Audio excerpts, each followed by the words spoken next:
ओम श्री गुरुवे नमः। गुरुर्ब्रह्मा गुरुर्विष्णु गुरुर्देवो महेश्वरा गुरुर्साक्षात् परब्रह्मा तस्मै श्री गुरुवे नमः। गुरु की महिमा का वर्णन करना बहुत कठिन है।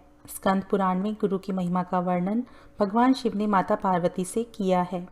स्कंद पुराण के उस अंश को गुरु गीता कहते हैं जो आपके समक्ष प्रस्तुत है। श्री गुरु गीता प्रथम अध्याय। जो ब्रह्म अचिंत्य अव्यक्त तीनों गुणों से रहित फिर भी देखने वालों के अज्ञान की उपाधि से त्रिगुणात्मक और समस्त जगत का अधिष्ठान रूप है, ऐसे ब्रह्म को नमस्कार हो। ऋषियों ने कहा, हे महाज्ञानी, हे वेद वेदांगों के निष्णात, प्यारे सूत जी, सर्व पापों का नाश करने वाले गुरु का स्वरूप हमें सुनाओ। जिसको सुनने मात्र से मनुष्य दुख से विमुक्त हो जाता है, जिस उपाय से मुनियों ने सर्वज्ञता प्राप्त की है, जिसको प्राप्त करके मनुष्य फिर से संसार बंधन में बंधता नहीं है, ऐसे परम तत्व का कथन आप करें। जो तत्व परम रहस्यमय एवं श्रेष्ठ सारभूत है और विशेषकर जो गुरु गीता है, वह आपकी कृपा से हम सुनना चाहते हैं। प्यारे सूत जी, वे सब हमें सुनाइए। इस प्रकार बार बार प्रार्थना किए जाने पर सूत जी बहुत प्रसन्न होकर मुनियों के समूह से मधुर वचन बोले। सूत जी ने कहा, हे सर्व मुनियों, संसार रूपी रोग का नाश करने वाली मातु स्वरूपिणी माता के समान ध्यान रखने वाली गुरु गीता कहता हूँ, उसको आप अत्यंत श्रद्धा और प्रसन्नता से सुनिए। प्राचीन काल में सिद्धों और गंधर्वों के आवास रूप कैलाश पर्वत के शिखर पर कल्प वृक्ष के फूलों से बने हुए अत्यंत सुंदर मंदिर में मुनियों के बीच व्याघ्र चरण पर बैठे हुए शुक आदि मुनियों द्वारा वंदन किए जाने वाले और परम तत्व का बोध देते हुए भगवान शंकर को बार बार नमस्कार करते देखकर अतिशय नम्र मुख वाली पार्वती ने आश्चर्यचकित होकर पूछा। पार्वती ने कहा, हे ओमकार के अर्थ स्वरूप, देवों के देव, श्रेष्ठों के श्रेष्ठ, हे जगत गुरु, आपको प्रणाम हो। देव, दानव और मानव सब आपको सदा भक्ति पूर्वक प्रणाम करते हैं। आप ब्रह्म, विष्णु, इंद्र आदि के नमस्कार के योग्य हैं। ऐसे नमस्कार के आश्चर्य रूप होने पर भी आप किसको नमस्कार करते हैं? हे भगवान, हे सर्वधर्मों के ज्ञाता, हे शंभो, जो व्रत सब व्रतों में श्रेष्ठ है, ऐसा उत्तम गुरु महात्मा कृपा करके मुझे कहें। इस प्रकार पार्वती देवी द्वारा बार बार प्रार्थना किए जाने पर महादेव ने अंतर से खूब प्रसन्न होते हुए पार्वती से इस प्रकार कहा। श्री महादेव जी ने कहा, हे देवी, यह तत्व रहस्यों का भी रहस्य है, इसीलिए कहना उचित नहीं। पहले किसी ने भी नहीं कहा, वे भी तुम्हारी भक्ति देखकर वह रहस्य कहता हूँ। हे देवी, तुम मेरा ही स्वरूप हो, इसीलिए यह रहस्य तुमको कहता हूँ। तुम्हारा यह प्रश्न लोक का कल्याण कारक है। ऐसा प्रश्न पहले कभी किसी ने नहीं किया। जिसको ईश्वर में उत्तम भक्ति होती है, जैसी ईश्वर में वैसी ही भक्ति जिसको गुरु में होती है, ऐसे महात्माओं को ही यहाँ कही हुई बात समझ में आएगी। जो गुरु हैं वे ही शिव हैं, जो शिव हैं वे ही गुरु हैं। दोनों में जो अंतर मानता है वह गुरु पत्नी गमन करने वाले के समान पापी है। हे प्रिय, वेद, शास्त्र, पुराण, इतिहास आदि, मंत्र, यंत्र, मोहन, उच्चाटन आदि, विद्या, शैव, शाक्त आगम और अन्य सर्वमत मतांतर, ये सब बातें गुरु तत्व को जाने बिना भ्रांत चित्त वाले जीवों को प्रत्यभ्रष्ट करने वाली हैं। और जब तप, व्रत, तीर्थ, यज्ञ, दान ये सब व्यर्थ हो जाते हैं। हे सुमुखी, आत्मा में गुरु बुद्धि के सिवा अन्य कुछ भी सत्य नहीं है। इसीलिए इस आत्मज्ञान को प्राप्त करने के लिए बुद्धिमानों को प्रयत्न करना चाहिए। जगत गूढ़ अविद्यात्मक माया रूप है और शरीर अज्ञान से उत्पन्न हुआ है। इनका विश्लेषणात्मक ज्ञान जिनकी कृपा से होता है, उस ज्ञान को गुरु कहते हैं।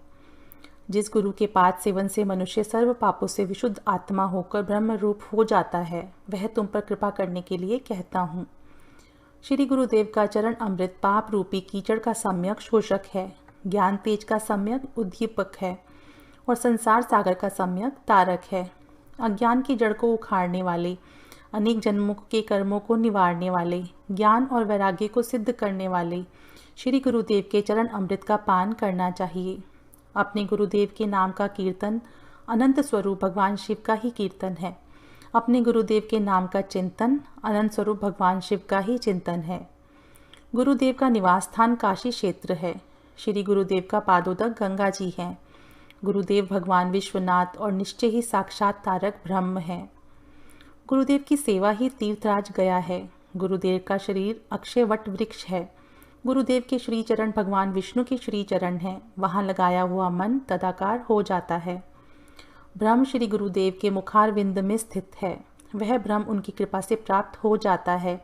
इसीलिए जिस प्रकार स्वेच्छाचारी स्त्री अपने प्रेमी पुरुष का सदा चिंतन करती है, उसी प्रकार सदा गुरुदेव का ध्यान करना चाहिए। अपने आश्रम, ब्रह्मचर्याश्रम आदि, जाति कीर्ति, पद प्रतिष्ठा, पालन पोषण, ये सब छोड़कर गुरुदेव का ही सम्यक आश्रय लेना चाहिए। विद्या गुरुदेव के मुख में रहती है और वह गुरुदेव की भक्ति से ही प्राप्त होती है। यह बात तीनों लोकों में देव, ऋषि, पितृ और मानवों द्वारा स्पष्ट रूप से कही गई है। गु शब्द का अर्थ है अंधकार, अज्ञान। रू शब्द का अर्थ है प्रकाश, ज्ञान। अज्ञान को नष्ट करने वाले जो ब्रह्मरूप प्रकाश हैं वह गुरु हैं, इसमें कोई संशय नहीं है। गुकार अंधकार है और उसको दूर करने वाला रूकार है। अज्ञान रूपी अंधकार को नष्ट करने के कारण ही गुरु कहलाते हैं। गुकार से गुणातीत कहा जाता है, रूकार से रूपातीत कहा जाता है। गुण और रूप से पर होने के कारण ही गुरु कहलाते हैं। गुरु शब्द का प्रथम अक्षर गु माया आदि गुणों का प्रकाशक है और दूसरा अक्षर रू कार माया की भ्रांति से मुक्ति देने वाला पर ब्रह्म है। गुरु सर्वश्रुति रूप श्रेष्ठ रत्नों से सुशोभित चरण कमल वाले हैं और वेदांत के अर्थ के प्रवक्ता हैं। इसीलिए श्री गुरुदेव की पूजा करनी चाहिए, जिनके स्मरण मात्र से ज्ञान अपने आप प्रकट होने लगता है और वे ही सर्व संपदा रूप हैं। अतः श्री गुरुदेव की पूजा करनी चाहिए। संसार रूपी वृक्ष पर चढ़े हुए लोग नरक रूपी सागर में गिरते हैं, उन सबका उद्धार करने वाले श्री गुरुदेव को नमस्कार हो। जब विकट परिस्थिति उपस्थित होती है तब वे ही एकमात्र परम बांधव हैं और सब धर्मों के आत्मस्वरूप हैं। ऐसे श्री गुरुदेव को नमस्कार हो। संसार रूपी अरण्य में प्रवेश करने के बाद दिग्मूढ़ की स्थिति में जब कोई मार्ग नहीं दिखाई देता है, चित्त भ्रमित हो जाता है, उस समय जिसने मार्ग दिखाया उन श्री गुरुदेव को नमस्कार हो। इस पृथ्वी पर त्रिविध ताप, आदि, व्याधि, उपाधि रूपी अग्नि से जलने के कारण अशांत हुए प्राणियों के लिए गुरुदेव ही एकमात्र उत्तम गंगा जी हैं। ऐसे श्री गुरुदेव जी को नमस्कार हो। 7 समुद्र पर्यंत के सर्व तीर्थों में स्नान करने से जितना फल मिलता है, वह फल श्री गुरुदेव के चरण अमृत के एक बिंदु के फल का 1000वां हिस्सा है। यदि शिवजी नाराज हो जाएं तो गुरुदेव बचाने वाले हैं, किंतु यदि गुरुदेव नाराज हो जाएं तो बचाने वाला कोई नहीं। अतः गुरुदेव को संप्राप्त करके सदा उनकी शरण में रहना चाहिए। गुरु शब्द का गु अक्षर गुणातीत अर्थ का बोधक है और रू अक्षर रूप रहित स्थिति का बोधक है। ये दोनों गुणातीत और रूपातीत स्थितियां जो देते हैं उनको गुरु कहते हैं। हे प्रिय, गुरु ही त्रिनेत्र रहित 2 नेत्रों वाले साक्षात शिव हैं, 2 हाथ वाले भगवान विष्णु हैं और 1 मुख वाले ब्रह्म जी हैं। देव, किन्नर, गंधर्व, पितृ, यक्ष, तुम्बुरु और मुनि लोग भी गुरु सेवा की विधि नहीं जानते। हे प्रिय, तार्किक, वैदिक, ज्योतिष, कर्मकांडी तथा लौकिक जन निर्मल गुरु तत्व को नहीं जानते। यदि गुरु तत्व से प्राणमुख हो जाए तो यागिक मुक्ति नहीं पा सकते, योगी मुक्त नहीं हो सकते और तपस्वी भी मुक्त नहीं हो सकते। गुरु सेवा से विमुख गंधर्व, पितृ, यक्ष, चारण, ऋषि, सिद्ध और देवता आदि भी मुक्त नहीं होंगे। यहाँ गुरु गीता का प्रथम अध्याय समाप्त होता है। दूसरा अध्याय, जो ब्रह्म आनंद स्वरूप हैं, परम सुख देने वाले हैं, जो केवल ज्ञान स्वरूप हैं, सुख दुख, शीत उष्ण आदि द्वंद्वों से रहित हैं, आकाश के समान सूक्ष्म और सर्वव्यापक हैं, तत्वमसी आदि महाकाव्यों के लक्ष्यार्थ हैं, एक हैं, नित्य हैं, मल रहित हैं, अचल हैं, सर्वबुद्धियों के साक्षी हैं, भावना से परे हैं, सत्व, रज और तम 3 गुणों से रहित हैं। ऐसे श्री सद्गुरु देव को मैं नमस्कार करता हूँ। श्री गुरुदेव के द्वारा उपदिष्ट मार्ग से मन की शुद्धि करनी चाहिए। जो कुछ भी अनित्य वस्तु अपने इंद्रियों के विषय हो जाए, उनका खंडन करना चाहिए। यहाँ ज़्यादा कहने से क्या लाभ। श्री गुरुदेव की परम कृपा के बिना करोड़ों शास्त्रों से भी चित्त की विश्रांति दुर्लभ है। करुणा रूपी तलवार के प्रहार से शिष्य के 8 पाशों संशय, दया, भय, संकोच, निंदा, प्रतिष्ठा, कुल, अभिमान और संपत्ति, इनको काटकर निर्मल आनंद देने वाले को सद्गुरु कहते हैं। ऐसा सुनने पर भी जो मनुष्य गुरु निंदा करता है, वह मनुष्य जब तक सूर्य चंद्र का अस्तित्व रहता है तब तक घोर नरक में रहता है। हे देवी, देह कल्प के अंत तक रहे तब तक श्री गुरुदेव का स्मरण करना चाहिए और आत्मज्ञानी होने के बाद भी स्वच्छंद अर्थात स्वरूप का छंद मिलने पर भी शिष्य को गुरुदेव की शरण नहीं छोड़नी चाहिए। श्री गुरुदेव के समक्ष प्रज्ञावान शिष्य को कभी हुंकार शब्द से मैंने ऐसा किया वैसा किया नहीं बोलना चाहिए और कभी असत्य नहीं बोलना चाहिए।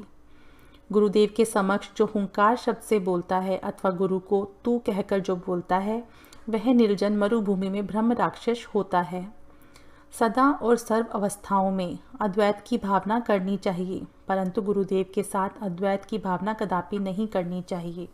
जब तक दृश्य प्रपंच की विस्मृति ना हो जाए तब तक गुरुदेव के पावन चरणारविंद की पूजा अर्चना करनी चाहिए। ऐसा करने वाले को ही कैवल्य पद की प्राप्ति होती है, इसके विपरीत करने वाले को नहीं होती। संपूर्ण तत्वज्ञ भी यदि गुरु का त्याग कर दे तो मृत्यु के समय उसे महान विक्षेप अवश्य हो जाता है। हे देवी, गुरु के रहने पर अपने आप कभी किसी को उपदेश नहीं देना चाहिए। इस प्रकार उपदेश देने वाला ब्रह्म राक्षस होता है। गुरु के आश्रम में नशा नहीं करना चाहिए, टहलना नहीं चाहिए। दीक्षा देना, व्याख्यान करना, प्रभुत्व दिखाना और गुरु को आज्ञा करना ये सब निषिद्ध हैं। गुरु के आश्रम में अपना छप्पर और पलंग नहीं बनाना चाहिए। गुरुदेव के सम्मुख पैर नहीं पसारना, शरीर के भोग नहीं भोगने चाहिए और अन्य लीलाएं नहीं करनी चाहिए। गुरुओं की बात सच्ची हो या झूठी, परंतु उनका कभी उल्लंघन नहीं करना चाहिए। रात और दिन गुरुदेव की आज्ञा का पालन करते हुए उनके सानिध्य में दास बनकर रहना चाहिए।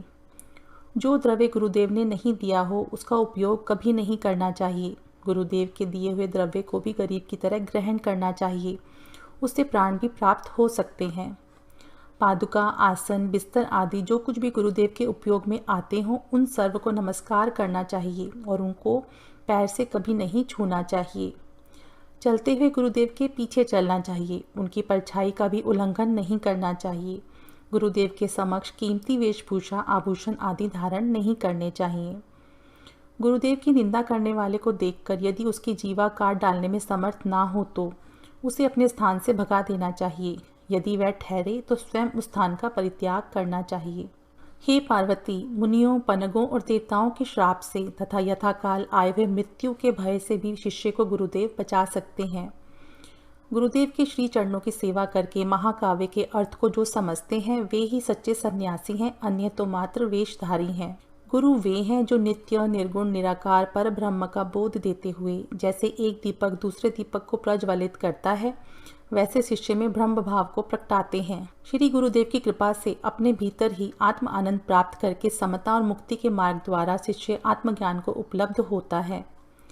जैसे स्फटिक मणि में स्फटिक मणि, दर्पण में दर्पण दिख सकता है, उसी प्रकार आत्मा में जो चित्त और आनंदमय दिखाई देता है वह मैं हूँ। हृदय में अंगुष्ठ मात्र परिणाम वाले चैतन्य पुरुष का ध्यान करना चाहिए। वहाँ जो भाव स्फुरित होता है वह मैं तुम्हें कहता हूँ, सुनो। मैं अजन्मा हूँ, मैं अमर हूँ, मेरा आदि नहीं है, मेरी मृत्यु नहीं है, मैं निर्विकार हूँ, मैं चित आनंद हूँ, मैं अणु से भी छोटा हूँ और महान से भी महान हूँ। हे पार्वती, ब्रह्म को स्वभाव से ही अपूर्व, जिससे पूर्व कोई नहीं, अद्वितीय, नित्य, ज्योति स्वरूप, निरोग, निर्मल, परम आकाश स्वरूप, अचल, आनंद स्वरूप, अविनाशी, अगम्य, अगोचर, नाम रूप से रहित तथा निशब्द जानना चाहिए। जिस प्रकार कपूर, फूल इत्यादि में गंधत्व, अग्नि में उष्णता और जल में शीतलता स्वभाव से ही होते हैं, उसी प्रकार ब्रह्म में शाश्वतता भी स्वभाव सिद्ध है। जिस प्रकार कटक, कुंडल आदि आभूषण स्वभाव से ही सुवर्ण है, उसी प्रकार मैं स्वभाव से ही शाश्वत ब्रह्म हूँ। स्वयं वैसा होकर किसी न किसी स्थान में रहना, जैसे क्रीड़ा भ्रमर का चिंतन करते करते भ्रमर हो जाता है, वैसे ही जीव ब्रह्म का ध्यान करते करते ब्रह्म स्वरूप हो जाता है। सदा गुरुदेव का ध्यान करने से जीव ब्रह्ममय हो जाता है। वह किसी भी स्थान में रहता हो फिर भी मुक्त ही है, इसमें कोई संशय नहीं है। हे प्रिय भगवत स्वरूप श्री गुरुदेव, ज्ञान, वैराग्य, ऐश्वर्य, यक्ष, लक्ष्मी और मधुर वाणी, ये 6 गुण रूप ऐश्वर्य से संपन्न होते हैं। मनुष्य के लिए गुरु ही शिव है, गुरु ही देव हैं, गुरु ही बांधव हैं, गुरु ही आत्मा है और गुरु ही जीव हैं। सचमुच गुरु के सिवा अन्य कुछ भी नहीं है। अकेला, कामना रहित, शांत, चिंता रहित, ईर्ष्या रहित और बालक की तरह जो शोभता है वह ब्रह्मज्ञानी कहलाता है। वेदों और शास्त्रों में सुख नहीं है, मंत्र और यंत्र में सुख नहीं है। इस पृथ्वी पर गुरुदेव के कृपा प्रसाद के सिवा अन्यत्र कहीं भी सुख नहीं है। गुरुदेव के श्री चरणों में जो वेदांत निर्दिष्ट सुख है, वह सुख ना चावर्क मत में, ना वैष्णव मत में और ना प्रभाकर सांख्य मत में है। एकांतवासी वीतराग मुनि को जो सुख मिलता है, वह सुख ना इंद्र को और ना चक्रवर्ती राजाओं को मिलता है। हमेशा ब्रह्म रस का पान करके जो परमात्मा में तृप्त हो गया है, वह मुनि इंद्र को भी गरीब मानता है, तो राजाओं की तो बात ही क्या। मोक्ष की आकांक्षा करने वाले को गुरु भक्ति खूब करनी चाहिए, क्योंकि गुरुदेव के द्वारा ही परम मोक्ष की प्राप्ति होती है। गुरुदेव के वाक्य की सहायता से जिसने ऐसा निश्चय कर लिया है कि मैं एक और अद्वितीय हूँ, और उसी अभ्यास में जो रत है, उसके लिए अन्य वनवास का सेवन आवश्यक नहीं है, क्योंकि अभ्यास से ही एक क्षण में समाधि लग जाती है और उसी क्षण इस जन्म तक के सब पाप नष्ट हो जाते हैं। गुरुदेव ही सत्वगुणी होकर विष्णु रूप से जगत का पालन करते हैं, रजोगुणी होकर ब्रह्म रूप से जगत का सर्जन करते हैं और तमोगुणी होकर शंकर रूप से जगत का संहार करते हैं। गुरुदेव का दर्शन पाकर उनके कृपा प्रसाद से सर्व प्रकार की आसक्ति छोड़कर एकाकी, निस्पृह और शांत होकर रहना चाहिए। जो जीव इस जगत में सर्वमय, आनंदमय और शांत होकर सर्वत्र विचरता है, उस जीव को सर्वज्ञ कहते हैं। ऐसा पुरुष जहाँ रहता है, वह स्थान पुण्य तीर्थ है। हे देवी, तुम्हारे सामने मैंने मुक्त पुरुष का लक्षण कहा। हे प्रिय, मनुष्य चाहे चारों वेद पढ़ ले, वेद के 6 अंग पढ़ ले, अध्यात्म शास्त्र आदि अन्य सर्व शास्त्र पढ़ ले, फिर भी गुरु के बिना ज्ञान नहीं मिलता। शिव जी की पूजा में रत हो या विष्णु की पूजा में रत हो, परंतु गुरु तत्व के ज्ञान से रहित हो तो वह सब व्यर्थ है। गुरुदेव की दीक्षा के प्रभाव से सब कर्म सफल होते हैं। गुरुदेव की संप्राप्ति रूपी परम लाभ से अन्य सर्व लाभ मिलते हैं। जिनका गुरु नहीं, वह मूर्ख है। इसीलिए सब प्रकार के प्रयत्न से अनासक्त होकर शास्त्र की मायाजाल छोड़कर गुरुदेव की ही शरण लेनी चाहिए। ज्ञान रहित, मिथ्या बोलने वाले और दिखावट करने वाले गुरु का त्याग कर देना चाहिए, क्योंकि जो अपनी ही शांति पाना नहीं जानता, वह दूसरों को क्या शांति दे सकेगा। पत्थरों के समूह को तैरने का ज्ञान पत्थर में कहाँ से हो सकता है। जो खुद तैरना नहीं जानता, वह दूसरों को क्या तैराएगा। जो गुरु अपने दर्शन से, दिखावे से शिष्य को भ्रांति में डालता है, ऐसे गुरु को प्रणाम नहीं करना चाहिए। इतना ही नहीं, दूर से ही उसका त्याग करना चाहिए। ऐसी स्थिति में धैर्यवान गुरु का ही आश्रय लेना चाहिए। भेद बुद्धि उत्पन्न करने वाले, स्त्री लंपट, दुराचारी, नमक हराम, बगुले की तरह ठगने वाले, क्षमा रहित निंदनीय तर्कों से वितंडावाद करने वाले, कामी, क्रोधी, हिंसक, उग्र, शठ और अज्ञानी और महापापी पुरुष को गुरु नहीं करना चाहिए। ऐसा विचार करके ऊपर दिए हुए लक्षणों से भिन्न लक्षणों वाले गुरु की एकनिष्ठ भक्ति से सेवा करनी चाहिए। गुरु गीता के समान अन्य कोई स्रोत नहीं है। गुरु के समान अन्य कोई तत्व नहीं है। समग्र धर्म का यह सार मैंने कहा है। यह सत्य है, सत्य है, बार बार सत्य है। हे प्रिय, इस गुरु गीता का पाठ करने से जो कार्य सिद्ध होता है, अब मैं वह कहता हूँ। हे देवी, लोगों के लिए यह उपकारक है, मात्र लौकिक का त्याग करना चाहिए। जो कोई इसका उपयोग लौकिक कार्य के लिए करेगा, वह ज्ञानहीन होकर संसार रूपी सागर में गिरेगा। ज्ञान भाव से जिस कर्म में इसका उपयोग किया जाएगा, वह कर्म निष्कर्म में परिणत होकर शांत हो जाएगा। भक्ति भाव से इस गुरु गीता का पाठ करने से, सुनने से और लिखने से भक्त सब फल भोगता है। हे देवी, इस गुरु गीता को नित्य भावपूर्वक हृदय में धारण करो। महाव्याधि वाले दुखी लोगों को सदा आनंद से इसका जप करना चाहिए। हे प्रिय, गुरु गीता का एक एक अक्षर मंत्र राज है। अन्य जो विविध मंत्र हैं, वे इसका 16वां भाग भी नहीं। हे देवी, गुरु गीता के जप से अनंत फल मिलता है। गुरु गीता सर्व पाप को हरने वाली और सर्व दारिद्र्य का नाश करने वाली है। गुरु गीता अकाल मृत्यु को रोकती है, सब संकटों का नाश करती है, यक्ष, राक्षस, भूत, चोर और बाघ आदि का घात करती है। गुरु गीता सब प्रकार के उपद्रवों, कुष्ठ और दुष्ट रोगों और दोषों का निवारण करने वाली है।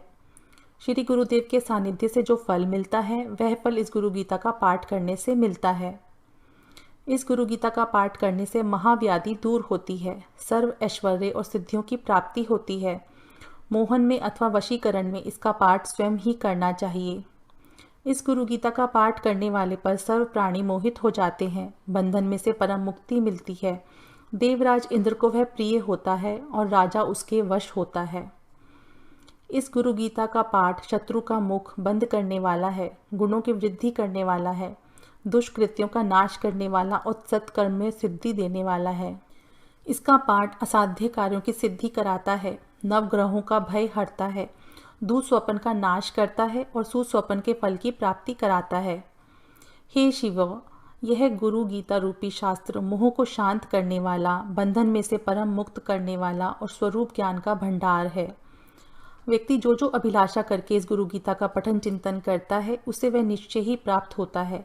यह गुरु गीता नित्य सौभाग्य और पुण्य प्रदान करने वाली, तीनों तापों आदि व्याधि उपाधि का शमन करने वाली है।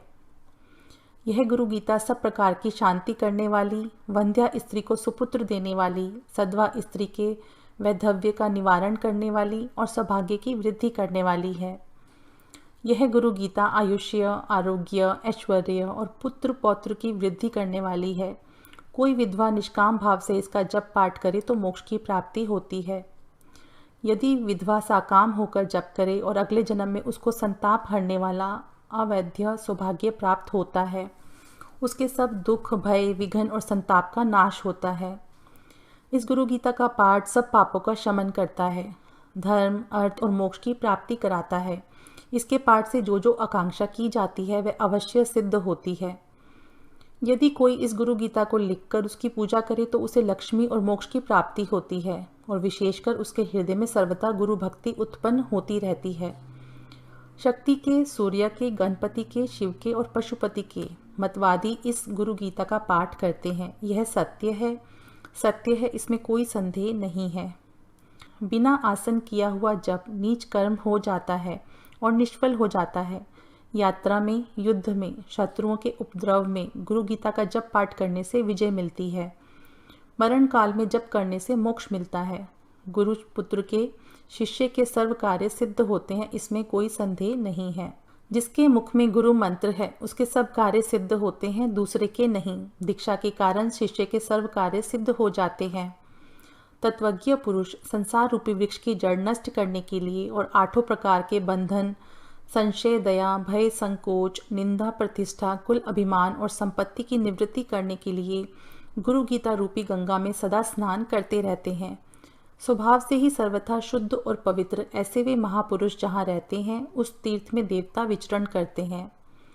आसन पर बैठे हुए या लेटे हुए, खड़े रहते या चलते हुए, हाथी या घोड़े पर सवार, जागृत अवस्था में या सुप्त अवस्था में जो पवित्र ज्ञानवान पुरुष इस गुरु गीता का जप पाठ करते हैं, उनके दर्शन और स्पर्श से पुनर्जन्म नहीं होता। हे देवी, कुश और दुर्वा के आसन पर सफ़ेद कंबल बिछाकर उसके ऊपर बैठकर एकाग्र मन से इसका गुरु गीता का जप करना चाहिए। सामान्यतया सफ़ेद आसन उचित है, परंतु वशीकरण में लाल आसन आवश्यक है। हे प्रिय, शांति प्राप्ति के लिए या वशीकरण में नित्य पद्मासन में बैठकर जप करना चाहिए। कपड़े के आसन पर बैठकर जप करने से दारिद्र्य आता है, पत्थर के आसन पर रोग, भूमि पर बैठकर जप करने से दुख आता है और लकड़ी के आसन पर किए हुए जप निष्फल होते हैं। काले मृग चर्म और दर्भासन पर बैठकर जप करने से ज्ञान सिद्धि होती है। व्याघ्र चर्म पर जप करने से मुक्ति प्राप्त होती है, परंतु कंबल के आसन पर सर्व सिद्धि प्राप्त होती है। अग्निकोण की तरफ मुख करके जप पाठ करने से आकर्षण, वायव्य कोण की तरफ शत्रुओं का नाश, नैऋत्य कोण की तरफ दर्शन और ईशान कोण की तरफ मुख करके जप पाठ करने से ज्ञान की प्राप्ति होती है। उत्तर दिशा की ओर मुख करके पाठ करने से शांति, पूर्व दिशा की ओर वशीकरण, दक्षिण दिशा की ओर मारण सिद्ध होता है तथा पश्चिम दिशा की ओर मुख करके जप पाठ करने से धन की प्राप्ति होती है। यहाँ गुरु गीता का दूसरा अध्याय समाप्त होता है। तीसरा अध्याय। हे सुमुखी, सब सकामियों के जप करने के स्थानों का वर्णन करता हूँ। सागर या नदी के तट पर, तीर्थ में, शिवालय में, विष्णु के या देवी के मंदिर में, गौशाला में, सभी शुभ देवालयों में, वट वृक्ष के या आंवले के वृक्ष के नीचे, मठ में, तुलसी वन में, पवित्र निर्मल स्थान में, नित्य अनुष्ठान के रूप में अनासक्त रहकर मौन पूर्वक इसके जप का आरंभ करना चाहिए। जब से जय प्राप्त होता है तथा जब की सिद्धि रूप फल मिलता है। जब अनुष्ठान के काल में सब नीच कर्म और निंदित स्थान का त्याग करना चाहिए। शमशान में बिल्व, वट वृक्ष या कनक वृक्ष के नीचे और आम वृक्ष के पास जप करने से सिद्धि जल्दी होती है। हे देवी, कल्प पर्यंत के करोड़ों जन्मों के यज्ञ, व्रत, तप और शास्त्रोक्त क्रियाएं, ये सब गुरुदेव के संतोष मात्र से सफल हो जाते हैं। भाग्यहीन, शक्तिहीन और गुरु सेवा से विमुख जो लोग इस उपदेश को नहीं मानते, वे घोर नरक में पड़ते हैं। जिसके ऊपर श्री गुरुदेव की कृपा नहीं है, उसकी विद्या, धन, बल और भाग्य निरर्थक है। हे पार्वती, उसका अधपतन होता है। जिसके अंदर गुरु भक्ति हो, उसकी माता धन्य है, उसका पिता धन्य है, उसका वंश धन्य है, उसके वंश में जन्म लेने वाले धन्य हैं, समग्र धरती माता धन्य है। शरीर, इंद्रियां, प्राण, धन, स्वजन, बंधु बांधव, माता का कुल, पिता का कुल, ये सब गुरुदेव ही है, इसमें संशय नहीं है। गुरु ही देव है, गुरु ही धर्म है, गुरु में निष्ठा ही परम तप है। गुरु से अधिक और कुछ नहीं है, यह मैं 3 बार कहता हूँ। जिस प्रकार सागर में पानी, दूध में दूध, घी में घी, अलग अलग घटों में आकाश एक और अभिन्न है, उसी प्रकार परमात्मा में जीवात्मा एक और अभिन्न है। इसी प्रकार ज्ञानी सदा परमात्मा के साथ अभिन्न होकर रात दिन आनंद विभोर होकर सर्वत्र विचरते हैं। हे पार्वती, गुरुदेव को संतुष्ट करने से शिष्य मुक्त हो जाता है। हे देवी, गुरुदेव की कृपा से वह अणिमादि सिद्धियों का भोग प्राप्त करता है। ज्ञानी दिन में या रात में सदा सर्वदा समत्व में रमण करते हैं। इस प्रकार के महामुनि अर्थात ब्रह्मनिष्ठ महात्मा तीनों लोकों में समान भाव से गति करते हैं। गुरु भक्ति ही सब में श्रेष्ठ तीर्थ है, अन्य तीर्थ निरर्थक है। हे देवी, गुरुदेव के चरण कमल सर्व तीर्थमय हैं। हे देवी, हे प्रिया, कन्या के भोग में रत, स्व स्त्री से विमुख, पर स्त्रीगामी, ऐसे बुद्धि शून्य लोगों को मेरा यह आत्म प्रिय परम बोध मैंने नहीं कहा। अभक्त, कपटी, धूर्त, पाखंडी, नास्तिक इत्यादि को यह गुरु गीता कहने का मन में सोचना तक नहीं। शिष्य के धन का अपहरण करने वाले गुरु तो बहुत हैं, लेकिन शिष्य के हृदय का संताप हरने वाला एक गुरु भी दुर्लभ है, ऐसा मैं मानता हूँ। जो चतुर हो, विवेकी हो, अध्यात्म के ज्ञाता हों, पवित्र हों तथा निर्मल मानस वाले हों, उनमें गुरुत्व शोभा पाता है। गुरु निर्मल, शांत, साधु स्वभाव के, मितभाषी, काम क्रोध से अत्यंत रहित, सदाचारी और जितेंद्रिय होते हैं। सूचक आदि भेद से अनेक गुरु कहे गए हैं। बुद्धिमान मनुष्य को स्वयं योग्य विचार करके तत्वनिष्ठ सद्गुरु की शरण लेनी चाहिए। हे देवी, वर्ण और अक्षरों से सिद्ध करने वाले ब्रह्म लौकिक शास्त्रों का जिसको अभ्यास हो, वह गुरु सूचक गुरु कहलाता है। हे पार्वती, धर्म अधर्म का विधान करने वाली, वर्ण और आश्रम के अनुसार विद्या का प्रवचन करने वाले गुरु को तुम वाचक गुरु जानो। पंचाक्षरी आदि मंत्रों का उपदेश देने वाले गुरु बोधक गुरु कहलाते हैं। हे पार्वती, प्रथम 2 प्रकार के गुरुओं से यह उत्तम गुरु है। मोहन, मारण, वशीकरण आदि तुच्छ मंत्रों को बताने वाले गुरु को तत्वदर्शी पंडित निषिद्ध गुरु कहते हैं। हे प्रिय, संसार अनित्य और दुखों का घर है, ऐसा समझकर जो गुरु वैराग्य का मार्ग बताते हैं, वे विहित गुरु कहलाते हैं। हे पार्वती, तत्वमसी आदि महाकाव्यों का उपदेश देने वाले तथा संसार रूपी रोगों का निवारण करने वाले गुरु कारणाख्य गुरु कहलाते हैं। सर्व प्रकार के संदेहों का जड़ से नाश करने में जो चतुर है, जन्म और मृत्यु तथा भय का जो विनाश करते हैं, वे परम गुरु कहलाते हैं, सद्गुरु कहलाते हैं।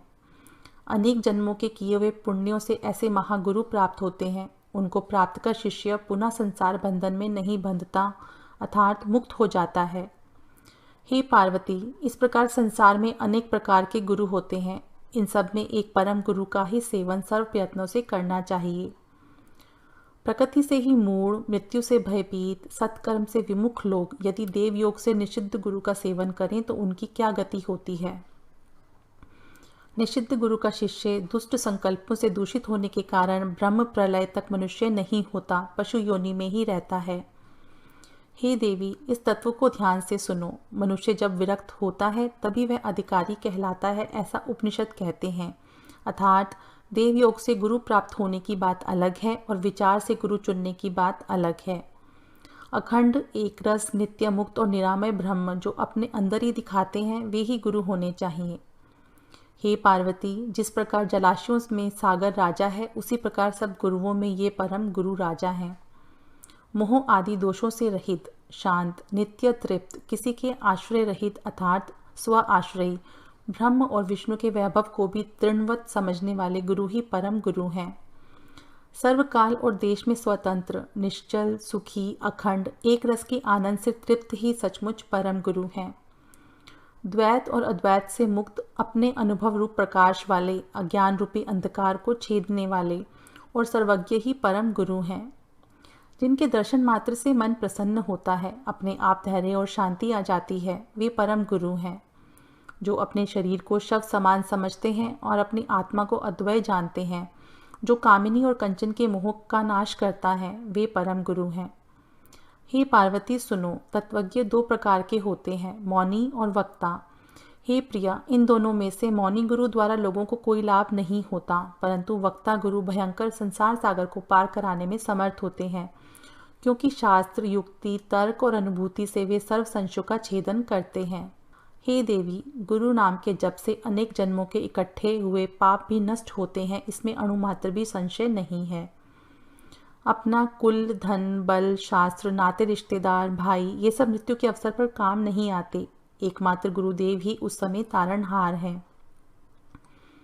सचमुच अपने गुरुदेव की सेवा करने से अपना कुल भी पवित्र होता है। गुरुदेव के तर्पण से ब्रह्म आदि सब देव तृप्त होते हैं। हे देवी, स्वरूप के ज्ञान के बिना किए हुए जप तप आदि सब कुछ नहीं किए हुए के बराबर हैं, बालक के बकवाद के समान व्यर्थ हैं। गुरु दीक्षा से विमुख रहे लोग भ्रांत हैं, अपने वास्तविक ज्ञान से रहित हैं। वे सचमुच पशु के समान हैं, परम तत्व को वे नहीं जानते। इसीलिए हे प्रिय, कैवल्य की सिद्धि के लिए गुरु का ही भजन करना चाहिए। गुरु के बिना मूढ़ लोग उस परम पद को नहीं जान सकते।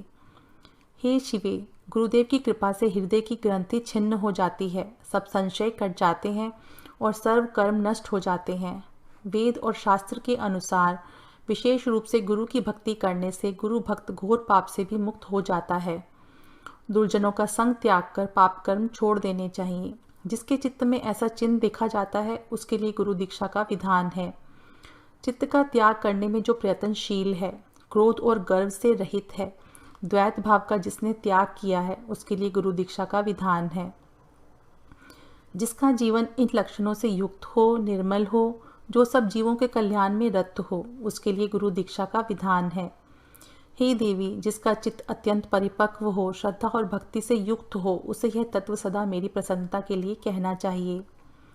सत्कर्म के परिपाक से शुद्ध हुए चित्त वाले बुद्धिमान साधक को ही गुरु गीता प्रयत्न पूर्वक कहनी चाहिए। नास्तिक, कृतघ्न, दंभी, शठ, अभक्त और विरोधी को यह गुरु गीता कदापि नहीं कहनी चाहिए। स्त्री, लंपट, मूर्ख, काम वासना से ग्रस्त चित्त वाले तथा निंदक को गुरु गीता बिल्कुल नहीं कहनी चाहिए। एकाक्षर मंत्र का उपदेश करने वाले को जो गुरु नहीं मानता, वह 100 जन्मों में कुत्ता होकर फिर चंडाल की योनि में जन्म लेता है। गुरु का त्याग करने से मृत्यु होती है, मंत्र को छोड़ने से दरिद्रता आती है। गुरु एवं मंत्र दोनों का त्याग करने से रौरव नरक मिलता है। शिव के क्रोध से गुरुदेव रक्षण करते हैं, लेकिन गुरुदेव के क्रोध से शिवजी रक्षण नहीं करते। अतः सब प्रयत्न से गुरुदेव की आज्ञा का उल्लंघन नहीं करना चाहिए। 7 करोड़ महामंत्र विद्यमान हैं, वे सब चित्त को भ्रमित करने वाले हैं। गुरु नाम का 2 अक्षर वाला मंत्र एक ही महामंत्र है। हे देवी, मेरा यह कथन कभी मिथ्या नहीं होगा, वह सत्य स्वरूप है। इस पृथ्वी पर गुरु गीता के समान अन्य कोई स्रोत नहीं है। भव दुख का नाश करने वाली इस गुरु गीता का पाठ गुरु दीक्षा विहीन मनुष्य के आगे कभी नहीं करना चाहिए। हे महेश्वरी, यह रहस्य अत्यंत गुप्त रहस्य है, पापियों को वह नहीं मिलता। अनेक जन्मों के किए हुए पुण्य के परिपाक से ही मनुष्य गुरु तत्व को प्राप्त कर सकता है। श्री सद्गुरु के चरण अमृत का पान करने से और उसे मस्तक पर धारण करने से मनुष्य सर्व तीर्थों में स्नान करने का फल प्राप्त करता है। गुरुदेव के चरण अमृत का पान करना चाहिए। गुरुदेव के भोजन में से बचा हुआ खाना, गुरुदेव की मूर्ति का ध्यान करना और गुरु नाम का जप करना चाहिए। ब्रह्मा, विष्णु, शिव सहित समग्र जगत गुरुदेव में समाविष्ट है। गुरुदेव से अधिक और कुछ भी नहीं है, इसीलिए गुरुदेव की पूजा करनी चाहिए। गुरुदेव के प्रति अनन्य भक्ति से ज्ञान के बिना भी मोक्ष पद मिलता है। गुरु के मार्ग पर चलने वालों के लिए गुरुदेव के समान अन्य कोई साधन नहीं है। गुरु के कृपा प्रसाद से ही ब्रह्मा, विष्णु और शिव यथाक्रम जगत की सृष्टि, स्थिति और लय करने का सामर्थ्य प्राप्त करते हैं।